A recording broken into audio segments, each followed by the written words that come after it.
Have you ever noticed something strange about the way a day unfolds?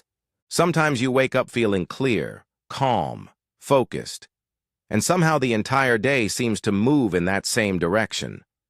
Other times you wake up rushed, distracted, overwhelmed, and the day seems to follow that pattern too. Why does this happen? Is it coincidence? Or is something deeper taking place inside the mind? There is an old proverb that says, "Where the mind goes, the life follows." Because the direction of your mind often becomes the direction of your day, your habits, and eventually your entire life. That is why visualization is necessary. Not wishful thinking, but visualization. Visualization is the deliberate act of mentally rehearsing the life you want to create.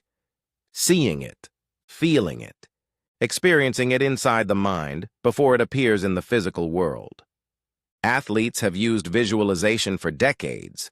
Olympic runners imagine crossing the finish line. Basketball players imagine the ball going through the hoop. Musicians imagine performing flawlessly on stage. When they do that, the brain begins to respond as if the experience is real. Studies in neuroscience show that when a person vividly imagines performing an action, many of the same neural pathways activate as when the action is actually performed. In other words, the brain begins practicing before the body moves. That is powerful, because practice builds pathways, and pathways shape behavior. But here is something even more interesting. The timing of visualization matters. Morning visualization, especially within the first moments after waking, can be particularly powerful. Why? Because of what is happening inside the brain during those early moments of the day. When we sleep, the brain moves through different brainwave states. One of those states is called theta. Theta brainwaves are associated with deep relaxation, dreaming, creativity, and subconscious processing. This is the state where the mind is highly receptive, highly imaginative, highly impressionable. When you begin waking up, the brain gradually transitions from theta into alpha.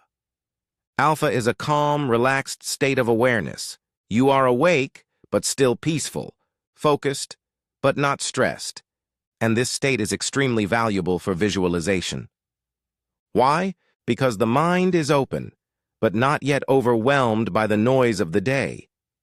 Think about what usually happens when people wake up. The alarm rings, they grab their phone, messages appear, emails appear, social media appears, news headlines appear, and suddenly the mind is flooded with information. Before the day has even begun, the brain is already reacting. Morning visualization interrupts that chaos. It gives you a quiet moment before the world begins pulling on your attention.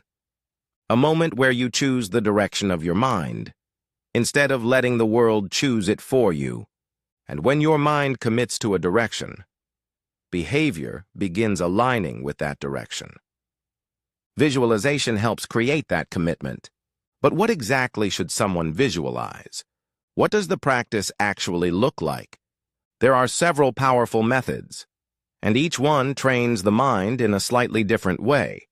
When combined, they form a powerful system for shaping how you think, act, and respond to life. Let's explore 5 of the most effective visualization methods. The first method is called outcome visualization. Outcome visualization simply means imagining the result of something before it happens. You see the finish line. You see the goal achieved. You mentally step into the moment when everything works out. If you are an athlete, you might see yourself crossing the finish line first. You feel the tape brush against your chest. You hear the crowd cheering. You feel the pride rising inside you. If you have an important presentation, you might see yourself speaking confidently. You notice people listening carefully. You see heads nodding. You hear applause when you finish. If you are working toward a financial goal, you might imagine opening an email confirming success. You see the message. You feel the excitement. You feel the gratitude. But here is the key. Outcome visualization is not only about seeing the outcome. You must feel it. Feel the joy. Feel the pride. Feel the relief. Feel the gratitude as if the moment has already happened. Because a feeling is an emotion, and emotion signals importance to the brain. And when the brain senses something important, it begins paying attention. This activates something inside the brain called the reticular activating system. The reticular activating system acts like a filter. It filters the millions of information we are surrounded with each day, because the brain cannot process all of them. So the reticular activating system filters information, or in other words, decides what deserves attention. When a goal becomes emotionally meaningful through visualization, the reticular activating system begins noticing opportunities connected to that goal. Suddenly ideas appear, possibilities appear, not magically, but because your brain finally started noticing them when you felt the outcome. Outcome visualization gives you a destination. But a destination alone is not enough. You also need a path. And that leads to the second method, process visualization. If outcome visualization focuses on the finish line, process visualization focuses on the journey. It is about mentally rehearsing the steps required to achieve the goal. For example, a musician does not only imagine the applause, they imagine their fingers pressing the correct keys. They feel the rhythm. They hear the notes flowing perfectly. They mentally rehearse the performance. Someone preparing for a difficult conversation might imagine speaking calmly. They visualize listening carefully. They imagine choosing thoughtful words. They picture themselves staying composed even if emotions rise. An entrepreneur might visualize making the calls, writing the emails, refining the idea, improving the product. They rehearse the work itself, not just the reward. This technique is powerful because the brain responds strongly to rehearsal. When you mentally practice something, the brain activates pathways connected to that behavior. It prepares you for the real moment. By the time you actually perform the action, the brain already feels familiar with it. So, outcome visualization fuels motivation, while process visualization builds capability. And when motivation and capability meet, progress becomes possible. The third method is creative visualization. This method is especially useful when dealing with emotions, stress, or inner challenges, because not every struggle in life is a physical action.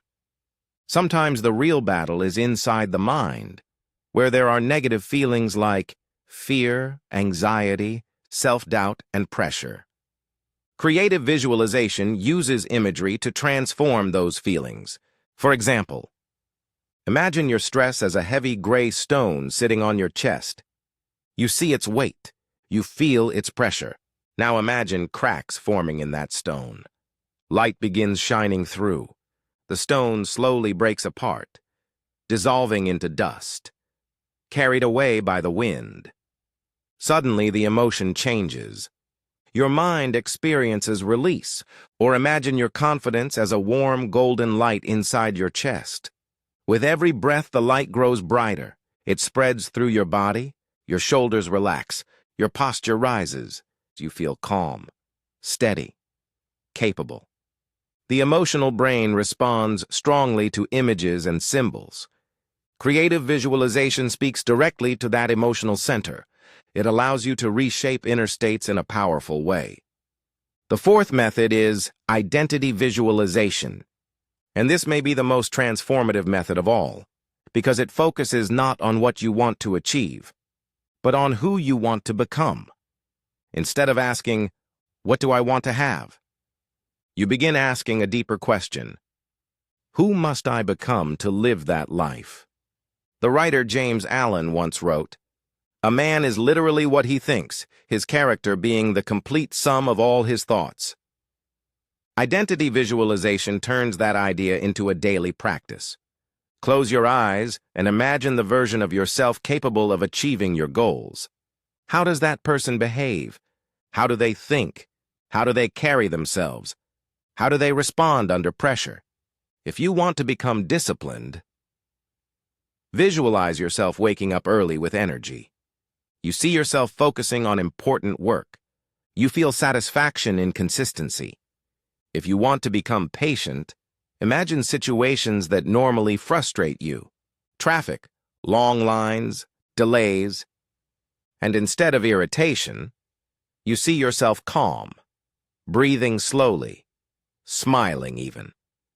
If you want to become compassionate, visualize listening deeply to someone in need.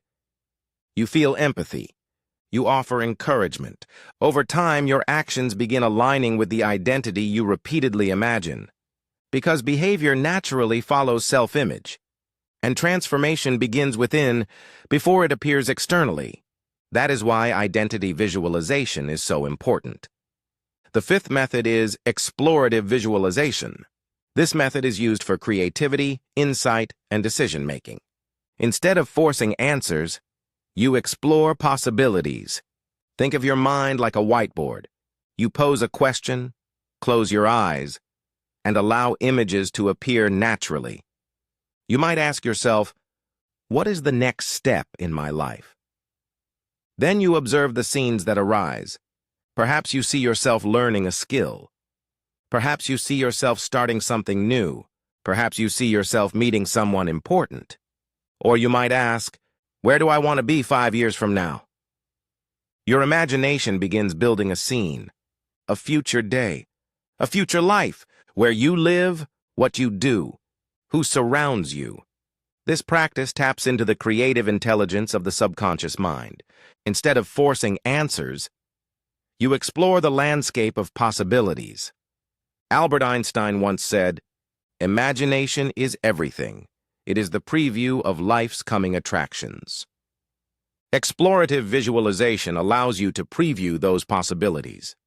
Now that you have learned the visualization methods, let's shift slightly and answer this question. How do you actually practice visualization? And in this case, in the morning. Step 1. The wake up. When you wake up, resist the urge to reach for your phone. Stay still for a moment. Take a few slow breaths. Allow the mind to remain calm as it transitions from theta into alpha. Protect that quiet window. Step 2. Choose your method. Decide which visualization method you will practice that day. Perhaps one day you focus on outcome.